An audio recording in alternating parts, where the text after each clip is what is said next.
तो हम बात कर रहे थे शांति की। शांति कैसे है जीवन में उतरे।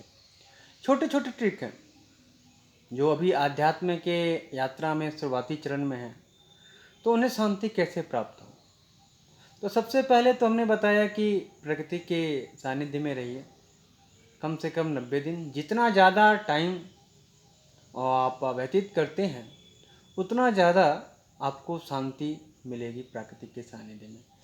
और बीते 1 डेढ़ साल से लॉकडाउन लॉकडाउन नामक गेम चल रहा है जीवन का। कोरोना है, न जाने कब तक इसके साथ हम लोग का जीवन यात्रा खेलते रहेंगे इसके साथ। तो इस दौरान मैंने बहुत से लोगों को ट्रिक बताए जो हमारे खास थे। पहले लॉकडाउन में तो बहुत ज़्यादा प्रॉब्लम था लोगों को, हर व्यक्ति को प्रॉब्लम था। तो मैंने उसमें बहुत छोटे छोटे लोगों को ट्रिक बताया जिससे उनको अपने आप को समझने में और छोटे प्रयोगों को अपने जीवन में उतारने का अवसर मिला और वो लोग बहुत सफल भी रहे। तो अब मैं चाहता हूँ कि ये हर व्यक्ति को ये ट्रिक बताया जाए और अपने जीवन में उतारे।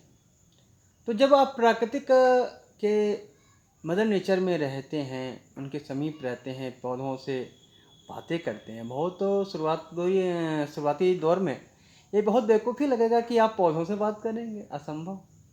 पर जाने की हर चीज़ बोल सकती है।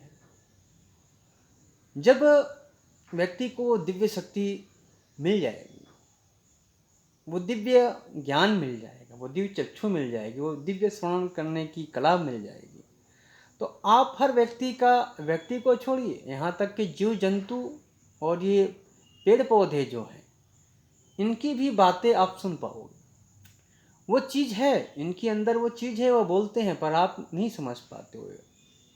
आवाज़ होता है, कोलाहल होता है, आंधी आती है, पत्ते झड़ते हैं, उनकी तकलीफ़ होती है, उनका दुख होता है, ये सब होता है। वो कहते हैं पर हम समझ नहीं पाते हैं। तो उतना दूर का हमें नहीं करना है। हमें बस मन की शांति के लिए और मन की खुशहाली के लिए कुछ ऐसा करना है जिससे हम खुश रहें, जिससे हमें प्रेम महसूस हो कि जीवन में कुछ है। अब ये अवस्था जो है, आधे लोग इसी अवस्था में डिप्रेस हो जाते हैं। जब 19 के बाद चलते हैं तो घर का प्रेशर होता है जॉब के लिए, अच्छी मार्क के लिए या अच्छी सैलरी के लिए, स्किल के लिए। 60 से 70% लोग तो इसी में अपने जीवन व्यतीत कर रहे हैं। घोड़े की तरह दौड़ते रहते हैं, दौड़ते रहते हैं। रेस में घोड़ा हर दिन नहीं जीतता है।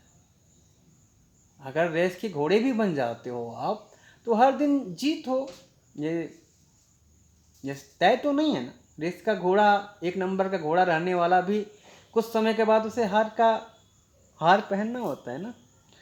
तो फिर उसके बाद क्या करोगे? कुछ नहीं, हाथ में कुछ नहीं रहेगी। तो ऐसे काम करो जिसमें ना हार हो ना जीत हो, हर वक्त जीवन आनंद में हो। तो उन कामों में सबसे बड़ा काम है आध्यात्म के लाइन पे अपने आप को उतारना। आध्यात्म के मार्ग में अपने आप को परखना, जानना। जरूरी नहीं कि हिमालय पर जाइए, आप अपने घर में भी आध्यात्मिक यात्रा कर सकते हैं। जब आप अपने घर में आध्यात्मिक यात्रा कर लेंगे, सीख लेंगे कि ये शांति कैसे उतारी जाए, तो फिर आप हिमालय पर जिस दिन जाएंगे उस दिन तत्क्षण, उसी क्षण, उसी पल आपको जिस चीज़ की तलाश है वो तत्क्षण मिल जाएगी। क्योंकि आपने एक लंबा प्रयास किया है, एक लंबा अनुभव है आपके पास ध्यान में जाने का, मेडिटेशन करने का। तो सबसे पहले आपको कुछ ज्ञात हो या ना ज्ञात हो, बस आप किसी बगीचे में,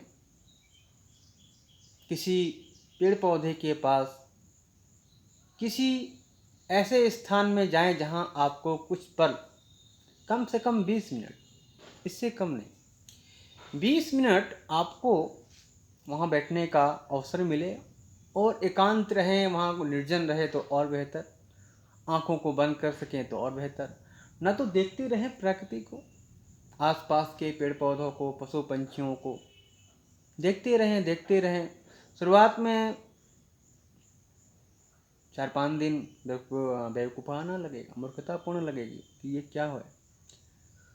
ज़रूरी नहीं है कि मॉर्निंग का टाइम हो, बस वो टाइम चूज़ करिए जिस समय भीड़ भाड़ कम हो। इस भागम भाग दौड़ में एकांत खोज पाना और इस शहर के कोलाहल में असंभव है, थोड़ा सा असंभव लगता है। असंभव दुनिया में कुछ नहीं है। जब हम प्रयास करना चाहते हैं तो हर चीज़ का मार्ग बन जाता है। हाँ, कोई न कोई आके हमें ज्ञान दे जाता है, कोई न कोई आके वो स्थान दे जाता है, कोई न कोई आके हमें वो मार्ग बता जाता है कि हमें कैसे अपने चीज़ों को हल करना है।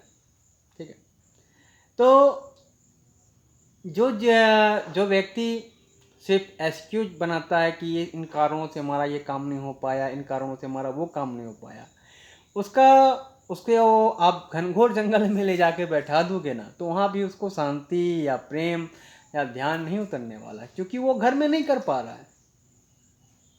जिसे पढ़ना यहाँ आएगा, पढ़ना लिखना आ जाएगा, वो कहीं भी पढ़ लिख सकता है ना।